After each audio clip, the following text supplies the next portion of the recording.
வணக்கம். நெல்லை அச்சய பாத்திர சேனல்ல இன்னைக்கு நாம குழந்தைகளுக்கு பிடித்தமான சுவையான ஓமப்படி எப்படி செய்யறதுன்னு பார்க்கலாம். இருக்கிறதுலே செய்யறதுக்கு ஈஸியான பலகாரம் இந்த ஓமப்படி தான். இதுக்கு தேவையான பொருட்கள் என்னன்னு இப்ப பார்க்கலாம். இந்த டம்ளர்ல நீங்க 2 டம்ளர் கடலை மாவு எடுத்துக்கிட்டீங்கன்னா 1/2 டம்ளர் பச்சரிசி மாவு எடுத்துக்கோங்க. இது நான் வீட்டில் இருக்கிற இடியாப்ப மாவு தான் எடுத்துருக்கிறேன். 1/2 மணி நேரத்துக்கு முன்னாடியே வெந்நீல ஓமத்தை ஊற வச்சு எடுத்து வச்சுக்கோங்க.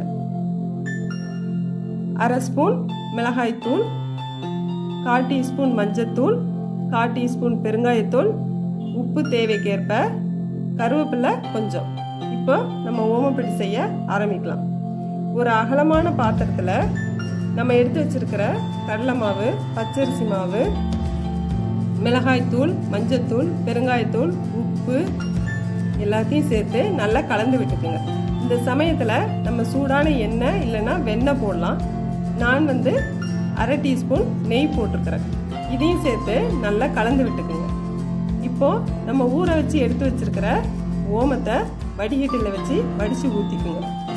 இதையும் சேர்த்து நல்லா கலந்து விட்டுட்டு நம்ம கொஞ்சம் கொஞ்சமாக தண்ணி ஊற்றி முறுக்கு பதத்துக்கு அடுத்த ஸ்டேஜ் வர மாதிரி கலந்து விடுங்க. இந்த இடியாப்ப அச்சில் வச்சு பிழிஞ்சு பார்த்துக்குங்க. ஒரு வடை சட்டியில் எண்ணெயை ஊற்றி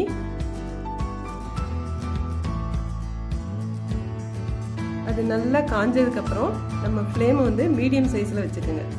இப்போ இடியாப்ப அச்சில் மாவை வச்சு நல்லா ஒரு அடுக்கு வர மாதிரி சுற்றி விட்டுக்குங்க.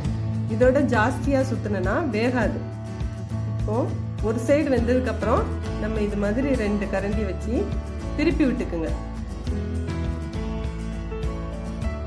எண்ணெயோட சலசலப்பு நல்லா அடங்கினதுக்கப்புறம் அதை எடுத்து நம்ம எடுத்து வச்சிருக்கிற பாத்திரத்தில் வச்சுக்குங்க. இதே மாதிரி எல்லா மாவையும் பொரிச்சு எடுத்துக்குங்க.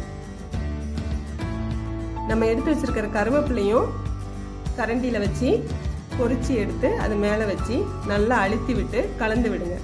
சுவையான ஓமப்பொடி தயாராயிடுச்சு. இந்த வீடியோ உங்களுக்கு பிடிச்சிருந்ததுன்னா லைக் பண்ணுங்க, கமெண்ட் பண்ணுங்க, சப்ஸ்கிரைப் பண்ணுங்க. நன்றி, வணக்கம்.